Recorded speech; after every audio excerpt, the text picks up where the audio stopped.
Hey everyone, yes, the UK Games Expo is finally at an end, and exhausted ain't the word.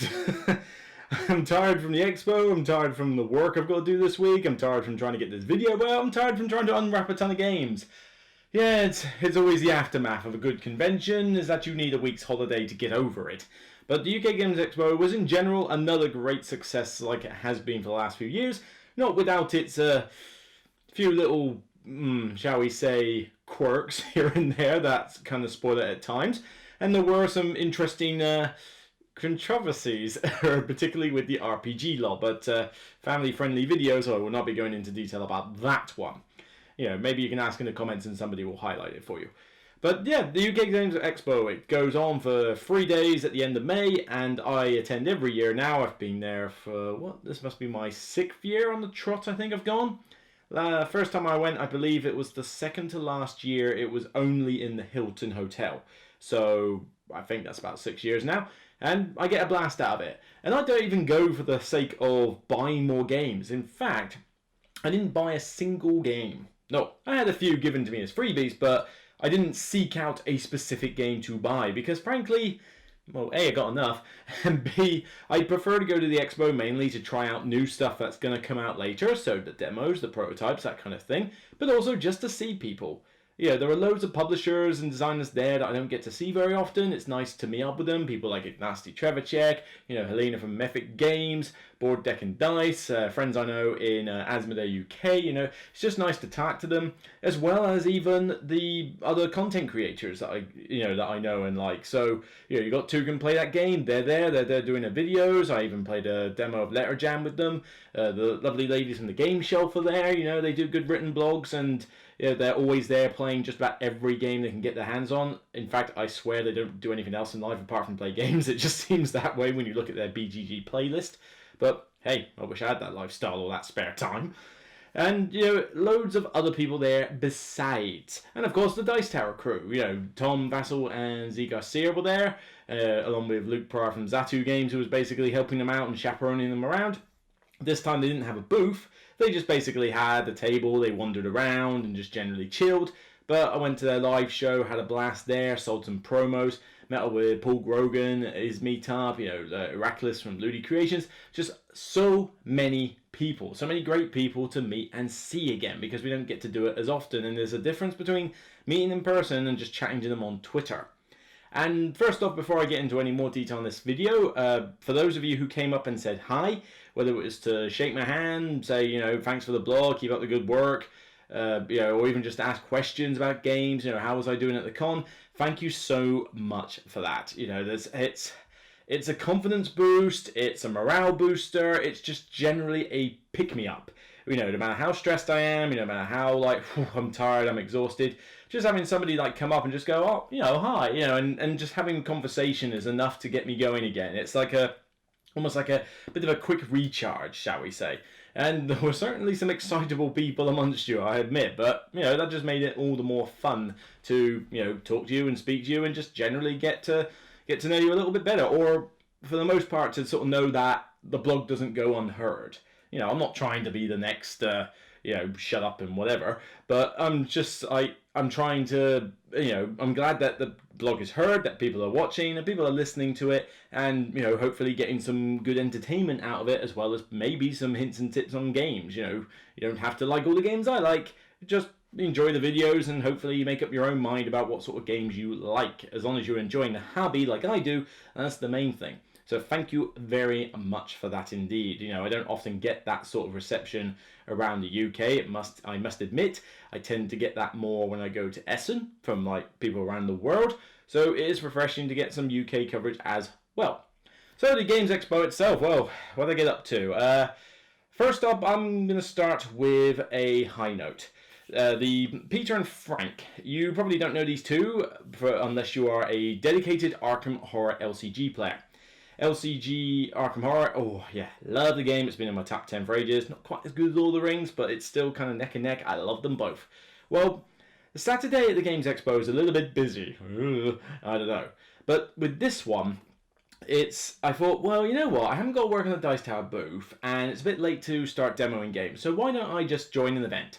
Now, I hate competitive tournaments. There's always that one or two people there who basically take it too seriously. And, I've been in Magic tournaments and Netrunner tournaments where, you meet up with a person and somebody might be like, oh yeah, how's it going? Yeah, it's my first tournament. Yeah, this is good. And you have a good time, whether or not you win or lose.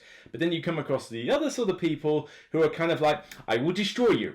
And after I've destroyed you, I will burn your deck and I will melt down your X-Wing miniatures in order to fill up more on my shrine that I have behind me that satisfies my own selfish pride. I don't know.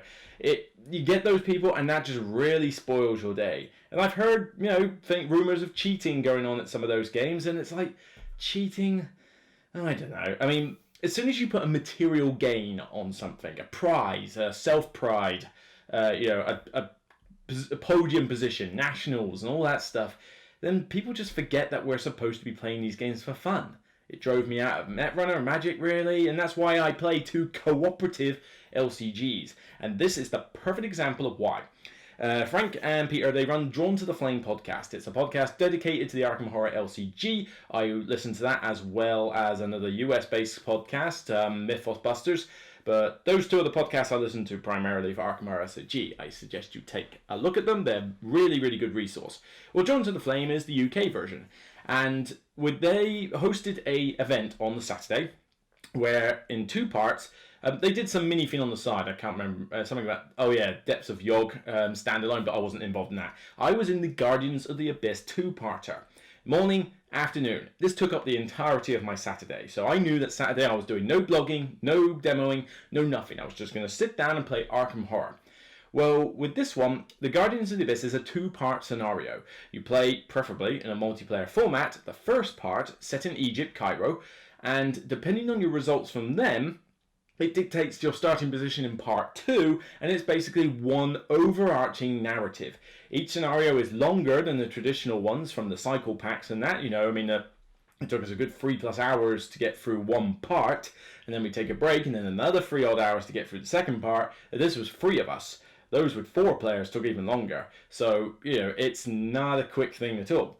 But you basically just play an Arkham Horror LCG scenario. It's just more involved, it's harder, and God, it's harder. The standalone bag rules for this one is like, fill your bag with all the horribleness you can, and there you are. But you essentially get put into a team. You submitted your deck ahead of time. You can find out my deck was a Carolyn, what was I called? I think I called it Abyssal Therapy, or what did I call it? Something Abyss. Abyssal Therapist? Abyssal Psychologist? I can't remember. Oh, Abyssal Psychic? I can't remember, but if you look for the Broken Meeple on Arkham DB, or look on the Facebook group for Arkham Horror LCG, you should be able to find a thread there, and you can look at my Carolyn deck. This was the deck I took, never played her, never tried a multiplayer format other than once when I did a 4-player Dunwich campaign for a laugh. This was a proper, I'm going to sit here and play a standalone scenario that I've never tried before. They only play him in like the Arkham Knight events. I've never been to one. And I thought, let's give it a go. I was bricking it before I turned up to that, seriously, because I thought, I've never played this deck. I've not even tested it. I just built it on the net and went with it, taking tips from other people who had built several decks and coming up with my own deciding factor. And it was a multiplayer deck designed to boost other players. It could find clues at a reasonable rate, but mainly it was designed to boost and heal other investigators, heal their horror, heal their damage, get them resources, get them more cards. Basically, I will support you guys in being as awesome as you possibly can. And it worked wonders. Whoa! I had Wendy Adams and Akachi as the 2 investigators with me, and we just comboed so well. I mean, Wendy was just ridiculously overpowered with the amount of times they were chasing through that chaos bag, so giving her more cards was certainly helpful. But then with Akachi, the Mystic constantly casting spell after spell after spell of Rite of Seeking and Shriveling at their top levels, he was like sucking up horror like crazy, so it was like, okay, here's my liquid courage and shove it down your throat and heal some horror. But we just worked so well together. But aside from that, we did win the scenario eventually, and not everybody did, so I was like, whew, kudos for that. But we did have some lucky moments and a few Hail Mary passes and stuff like that, but it was all tense and great fun. The main thing is, when you go to a competitive tournament, like I said, you come across those bad apples and it sours your day. Here, though, never met the 2 partners I had in my life. Didn't know them at all. just got put in a group, we said hi, we got on with the game, we were joking, we were laughing, we were cooperating, the camaraderie around us three was astounding. And it just made the experience so good. I forgot how long it was taking because we were just so engrossed in the scenario, the story arc, how our investigators were doing, and it just worked brilliantly. It was a big event where I could meet new people and play a game like in a cooperative fashion, so there was no bad blood whatsoever. Even if someone had a bad draw from the bag, it's luck, they can't help it. Nobody's there getting irate at someone else, or anything like that. So it just felt really a nice close community. And there's something to be said about the LCG community when it comes to the co-op games. They are, it is something to be said. They're some of the friendliest people you can get. The Lord of the Rings ones and the Arkham Horror ones. Such friendly people. So the event in general was great. I mean, there were some teething problems with organising it, but then that was mainly down to the way Fantasy Flight and the Expo were handling their setups. Nothing against Frank and Peter at all. They did a great job, sorted everything out, got everybody into teams, kept checking on our games, making jokes because they'd done it before and that. And yeah, I just loved it. Absolutely loved it. It was easily my highlight of the entire weekend. Will I do it next year? It kind of depends. I mean, the Dice Tower might bring back a booth next year, and if they do, I'm going to be needed on that. I might not have the spare time, but we'll see. I would certainly like to do more of these Arkham Night events around, if there's any in the South anytime soon, that would be great. Maybe I'll host one of my own. I don't know, if Fantasy Flight want to give me the resources, the game kits or something, I'll host an Arkham Horror Night. Yeah. Email me. Okay, Fantasy Flight. I'll take it to Dice Portsmouth and I'll run an event. I'll do that. Email me. So, trying to get free stuff. So, that was a massive highlight. In terms of games, well, I have got a few freebies from places like Miso Games and BlackRock Games, Asmodee and that. Not loads, because, let's face it, I'm not one of the big fish out there, so it's not like I just get showered in these games, but I do have a few downstairs that I am unwrapping as we speak. Although in terms of freebies that I've gotten that I played, there is of course Ticket to Ride London. We all got given a free copy of this though, and I have demoed it, and yeah, pretty much whatever you thought of Ticket to Ride New York, you're going to think of this one. Plays in about a quarter of an hour, 20 minutes max. It is dead simple. It is the Ticket to Ride rules. Literally, the only difference between this and New York is that when you connect up the districts, you don't get the points this time. What you do is when you connect up, a circular route in a particular district, if you can get to all of the places, then you get the points printed on the board. So instead of having the route, you still get like the points for building trains, but when you connect in New York, when you connected places, you've got these little bonus points dotted around. Well, it's similar, except you now do it with a circular route. That's literally it. Apart from that, it's basically just the London map. So as much as I'm a little bit annoyed that it's just constantly like milking the cash cow at this point, if you like Ticket to Ride and you want more maps, or if you're just jumping on this bandwagon of a filler Ticket to Ride, this pretty much does the job for you. I don't even know how much more I can really review it, but maybe I'll do a quick video for it. Maybe I'll stick it on an anthology somewhere. But I also wanted to talk about this one. Got given it as a review copy after playing it with a lovely lady who was at BlackRock Games. I'm sorry, I'm so bad with names. I've got a feeling it was it Lola or something like that, Elaine? I'll find out, and you'll find a subtitle on the screen. I do apologise. Like I say, names not very good. But Chakra was a game that we played as a 2-player, and I thought one thing I like. Firstly, Blam. They're the same people who did Celestia, which means this is going to look gorgeous, and it's going to be a nice, simple, lightweight game. It's like, okay, that's a good start for me already. And then I thought, well, this looks very pretty. It looks like something I could teach in 5 minutes, and will take about 45 minutes to play, so not too long a game. I thought, okay, let's see if you can wow me again. This little game, Chakra, is a very nice little game. We played it all the way through, and basically you have this sort of board in front of you with these little pods that you're supposed to get these little jewels in, different coloured jewels, and they basically represent your chakra. You're trying to harmonise your chakra across all the pods by getting 3 of the same colour in each of their respective ones. But the way you do it is that you draft these, you sort of take columns of these jewels from a separate board, and you have restrictions on where they can go on your grid. And then you're trying to move these jewels around up and down this chain so that you can get them in the right places. You have these tokens that allow you to do various moves of move this jewel up, move this jewel down, but there must be space for them to move. You skip over a space if they're already full, and some of the tokens get locked until you harmonize the chakra there. So it sounds more complicated than it actually is, just because I'm having to use these words, but it's a very pretty simple game. I could teach you this in about 5 to 10 minutes tops, probably only about 5 minutes really. It's really not that difficult. Looks gorgeous, lots of pretty colors, and it will take 2 to 4 players. So this one I will be giving a review to. Again, anthology or detail I don't know. I am kind of thinking about ditching the detail format though, I must admit. Or maybe reserving that for longer games, because detail with a game that like how can I do a detail review on Ticket to Ride London? What detail is there to talk about? So I am kind of contemplating varying my review formats a bit. Keep the anthologies for busy periods. Keep the detail reviews for like big, grandiose games. But maybe just do some rapid fire reviews for, you know, stuff like this. We'll see. I don't know. Let me know in the comments what you think. But Chakra is a nice little filler game. I'll do a proper review on it soon, but for now, thumbs up. You know, I really enjoyed it, so I can't wait to dig more into it. Let's talk about some other games I did. Let's see. Sierra West. This one from, I believe it was Board and Dice.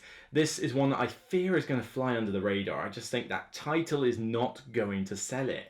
But the board cover, oh my god, that board box cover, so nice. It's so gorgeous. I mean, that's what drew me in at first. Then I saw that the mechanics were about playing, like programming these free cards that build a little panoramic mountain and using little workers to do various actions and get bonuses depending on what cards you laid out, and explore a mountain range for apples, fish, gold, whatever module you're using, so good replay value. This was a solid Euro game. Looks gorgeous on the table, really nice and colourful, and as I said, you're picking up free cards from a deck and programming which, like, where they're going to be. They have actions at the bottom and an action at the top, and you place them in such a way that it forms this little panoramic mountain picture. And then you have 2 tracks that will form along the bottom, and 2 meeples that you will walk along those tracks, getting bonuses and doing actions as you go through. But you can do them in any order you like, so you have flexibility over your turn. Once they get to the end, they can also do the top actions on the cards, again, if you have the resources to do it. And on this separate sort of card layout tableau, which builds another giant mountain, you can move a meeple and explore it and get new cards to put into your deck and stuff like that. It's not quite deck building, it's more kind of hand management. I guess you could compare it to the hand management system in Concordia, I believe, because I think you have a small deck of cards in there and you only draw so many, something like that. Except this one is fun and Concordia isn't. Haha, you knew I was going to do that. But yeah, it's a solid Euro game, and I recommend you give it a try if you see it. I think this is going to fly under the radar purely just because of it not being well known, and maybe that title doesn't exactly sell it, you know, Sierra West. But honestly, give it a go. It's a solid Euro. What else have we got? Well, first of all, before I move on, you know, in case I didn't explain Sierra West well, why don't I let the publisher do it for me? Hi, I'm Philip from Board and Dice, and I'm here to tell you a little bit about Sierra West. Sierra West is our new game that has a very unique action programming mechanism. So you become pioneers on like West in the United States, and you are stuck in the Sierra Mountains. You try with your camp to survive and to like do the best from all the resources and all the stuff that the mountain will give you. So you will be exploring the mountain that is basically represented by the deck of the cards that you will be digging and building your deck to use more and better action when you're doing the action programming stuff with your board. And the coolest part of the player board is that you slide down your cards to cover and uncover some actions, and then your 2 pioneers will go, one will go the green path, the second one will go the down path, and the all things depends on how you manage them, so how they will go one after another through this path and reveal those actions in the perfect order, or the order you think is the best combo you can create from those cards you draw this turn. But I need to say also that this game is divided on 4 modules. So at the beginning of the game you will be choosing one of the 4 available modules. So we have a Gold Rush, river that is bows and banjos, then Outlaws and Outpost, and Apple Hill. So each module gives a different theme to the game. So depends on your mood. You can pick up one and say, okay, let's today play the Gold Rush, and it adds a lot to the game because it changes a little bit how you score at the end of the game. It adds new components to the game, new actions, and special cards that will appear during the game. So there is a lot of things inside this awesome box that you will be able to discover when you are playing. That's it, folks. Thanks, and see you around. Okay, now the audio was not perfect on that. Sorry about that. I was experimenting a bit with the camera this time. I've only got a couple of videos on this thing for it. But basically, I took a Rode Video Micro along with me and plugged it onto my DSLR.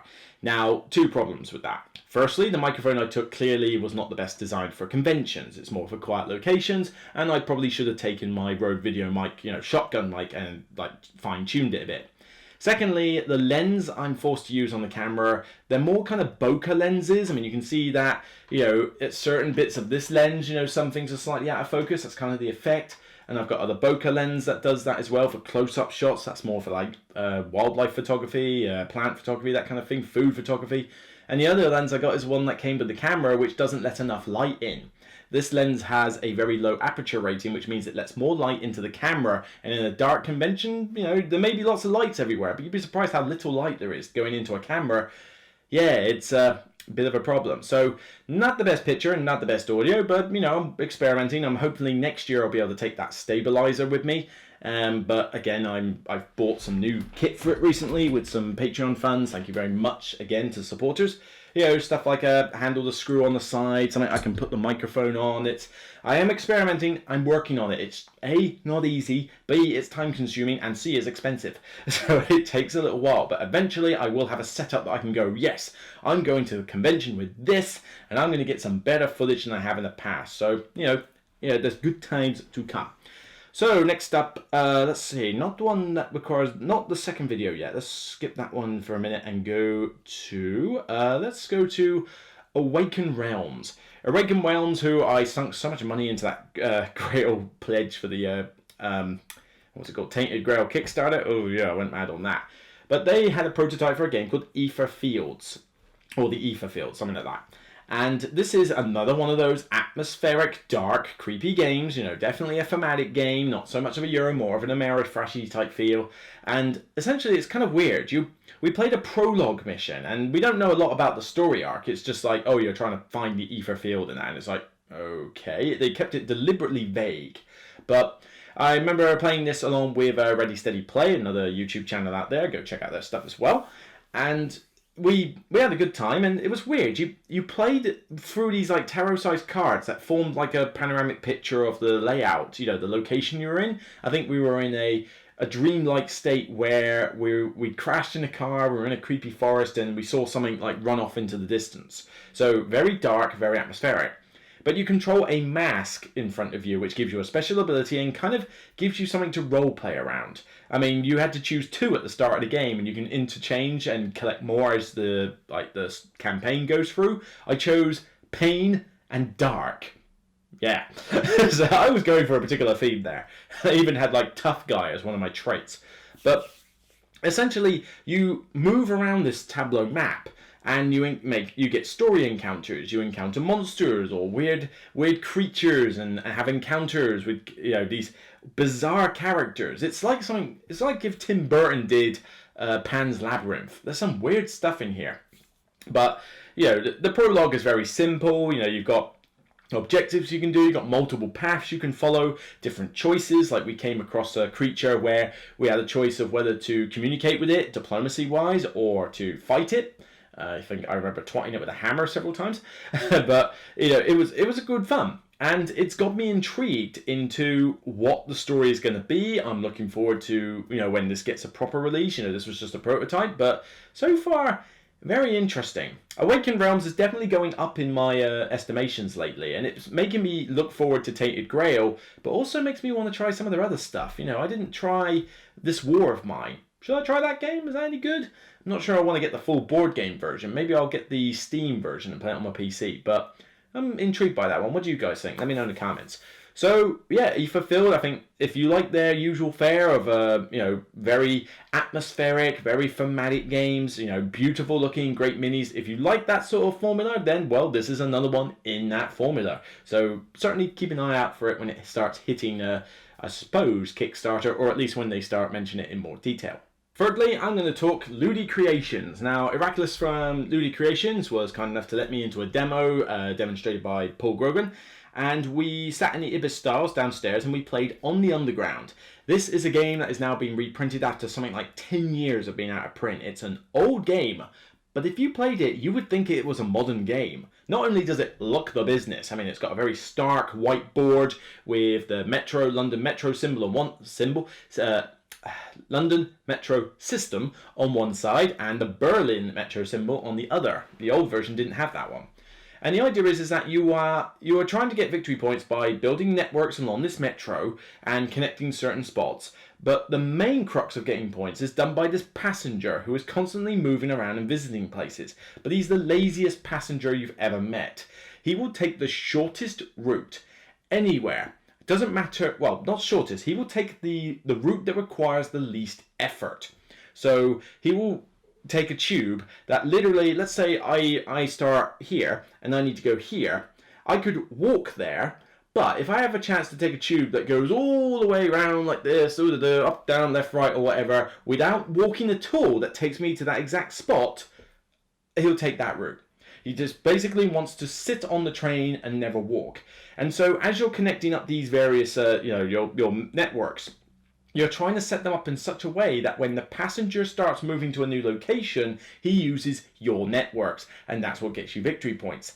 The points were pretty tight for the most part. It's a interesting, puzzle that you're trying to solve. That's all about timing. There's no strategy. It's very tactical. You have to think on the fly, like, okay, he's going to go there and he's going to go there. Well, hang on, I could connect up to there. That means he's going to go in this direction. There's some good stuff to think about. It looks the business. It's very big, colourful. The graphic design is nicely done as well, and there's some tokens in it that are a little bit chintzy, but it's a minor thing. All in all, this is shaping up to be pretty solid, and they're doing their Kickstarter, I believe, it's either in August or next month, I can't remember, but Kickstarter coming soon for On the Underground. Definitely give it a look when it comes out. If there's any main flaw that the game has, it's that the game doesn't really work with 5 players. It goes up to 5, again, that's just another reason to sell more copies that the old one did. Personally, it should be just 2 to 4, and even then, it's far better as a 2 to 3 player game. The more people you add, the more that the board state changes rapidly and the more downtime you have. So 2 to 3 players, this is an excellent game you should be looking into. And like I say, cold to the old sometimes. Sometimes the old ones are the best, and this is a solid game. I bet you played it now, without me telling you any of this, you would have thought it was a recent modern game. It feels timeless. So On the Underground gets a thumbs up from me. Hey guys, this is Helena. I'm the brand ambassador of Mythic Games, and we are here to talk a bit about Super Fantasy Brawl, which is the next game that we're going to have on Kickstarter in summer 2019. Super Fantasy Brawl is an arena brawl game. Each of the 2 players that play the game control 3 heroes that essentially need to gather the most victory points. You can score victory points either by killing your opponents or by scoring any of the objectives that open during the game.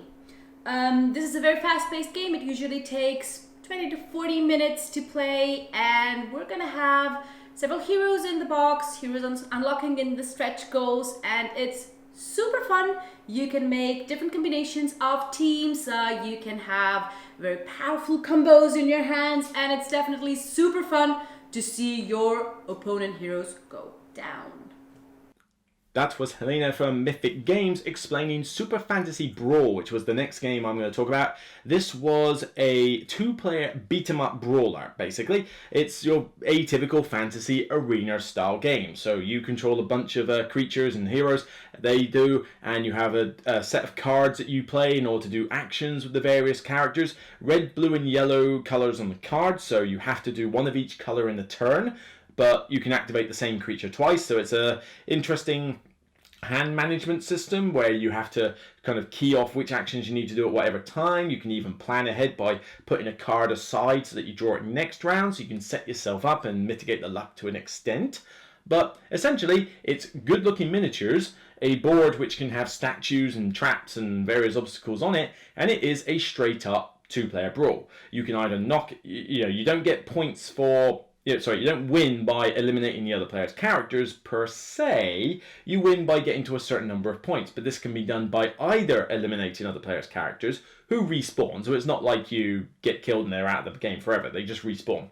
But you can also complete objectives, like have all your characters control this area, stand next to this statue, have them eliminate someone in this round, that kind of thing, and get bonus points that way. And that's pretty much the crux of it. You draw some cards, you play them in order to do the various actions and attacks, and you've got to consider movement and ranged attacks and melee attacks and special abilities. You've got, I think, 6 different... no, not 6, you've got loads more than that. I feel like there's a good 10, 12, or is it 6 in the starter set? Or either way, you've got a lot of characters in the box to use, as a base set, but they have made more and they are going to release more. Each one comes with their own cards, and you just mix the lot together, so you don't even have to deck build in this. They've got some interesting tidbits for organized play that that sounds like it will work quite well. But generally, I had a blast with this. It was just the 2 of us in a press room. Nobody else there, just the 2 of us playing this game, getting really competitive and into it. And there was a lot of good tactics involved. You have to react to the board state. It's like, what's my opponent going to do?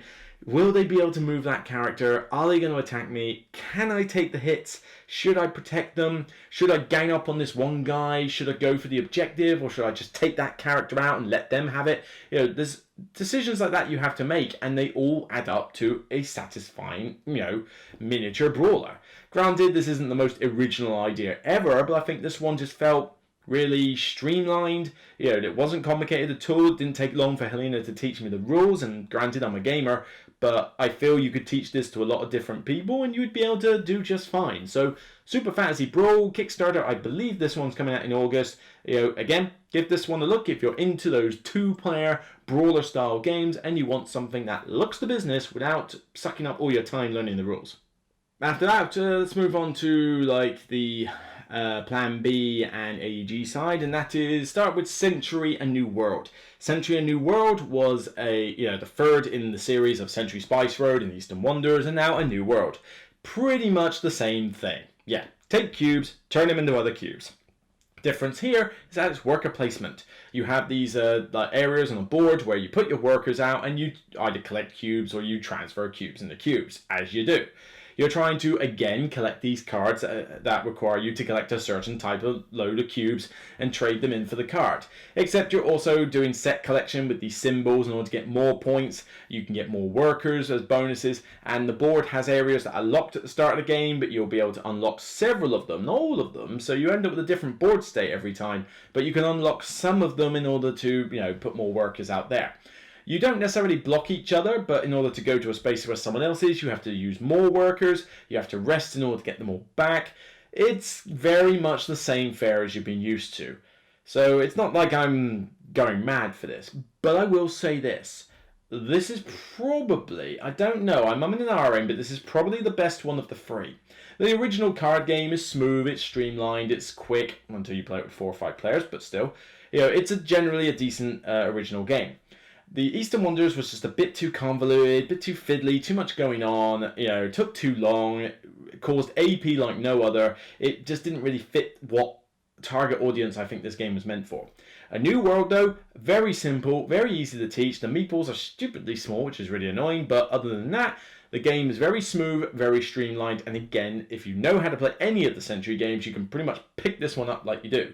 So, like I say, I'm not mad on the Century Spice Road games. I have Splendor and Majesty for the Realm, which are far better games in my opinion.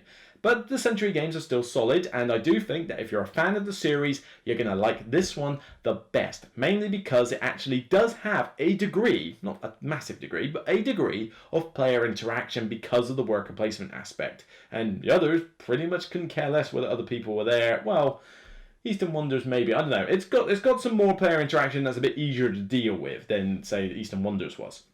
But yeah, kind of the same fare, really. I'm getting a little bit bored with it, but if you want to combine them, you have rules in there for how to do a new world with Spice Road, a new world with Eastern Wonders, and a new world with all three. Somebody please put out a review of what it's like to play all three of them together at some point, because what monstrosity does this thing create? But yeah, like I say, if you like the formula, then you're going to love this one. I thought it was fine. It's decent enough. I can recommend it. It's my favourite of the three, I suspect. But yeah, I'm not exactly jumping for joy over it. And that's kind of a similar view as I have to Tiny Towns. Yeah, this one's got hyped a lot from AEG. Little grid board, and you're basically just putting these little pieces on it to build your own tiny town. You collect these cubes as resources, you put them on the squares in a certain combination, certain colours, and when you make the combination, you take them all off and plonk a building down. Buildings score points in different ways, yada yada yada. It's a bit like a kind of between two cities take, just with a different mechanic for acquiring the resources and building, and of course you don't team up with the person next to you. It's okay. We played it with probably the worst way to play it, I admit, which was to use the cards. Somebody told me it was a solo variant as well. I mean, whoever was teaching us the game probably didn't know the game well enough, but we were using these cards to dictate what cubes we got, and it just felt very luck-driven and very on rails. Now, I know that you can play this with the proper variant in there, whether it's a variant or the main rule, I don't know, but the way to do it is where you have a master builder where a player chooses the cubes that they're going to do, and you don't get the bonus ones until the very end. That way sounds like a much better way to play the game. However, I don't think this is going to alleviate it like, oh, I wasn't a fan of it, or oh my god, I love this game now. It's not like a massive jump, really. The game was fine. I can, if you want to play it and like it, that's fine, but I just wasn't... I think the hype was the biggest killer on it, because I expected a lot more. I thought, oh yeah, is this going to be like the gateway game to end all gateway games? Come on, AEG, you do a good job usually and stuff like that. And I was like, oh, is that it? Just a few little buildings, I'll build a cottage, yay, gets me some points, I'll build a farm, yay. This didn't really sit well with me. Similar game, I mean, you want a better recommendation, I think, in my opinion, Quadropolis. You've got the putting those architects around that middle board, collecting the tiles, building up a city. They score in different ways. Personally, I prefer Quadropolis to Tiny Towns. Not to say Tiny Towns is a bad game. I just wasn't blown away by it. I just thought it was, yeah, it's fine. Does what it says on the tin. But I just don't see myself coming back to it over and over again. If it gets suggested on a game night, I'll play it. But I'm never going to ask someone, oh, have we got Tiny Towns? Well, let's play that. If I see it on a game shelf at Dice Cafe or something, and I'm probably not going to pick it up myself, I'll just let someone else choose it if they want it. So, yeah, I kind of expected a bit more from this one. But, like I say, does what it says on the tin. Hey, Doc, we better back up. We don't have enough road to get up to 88.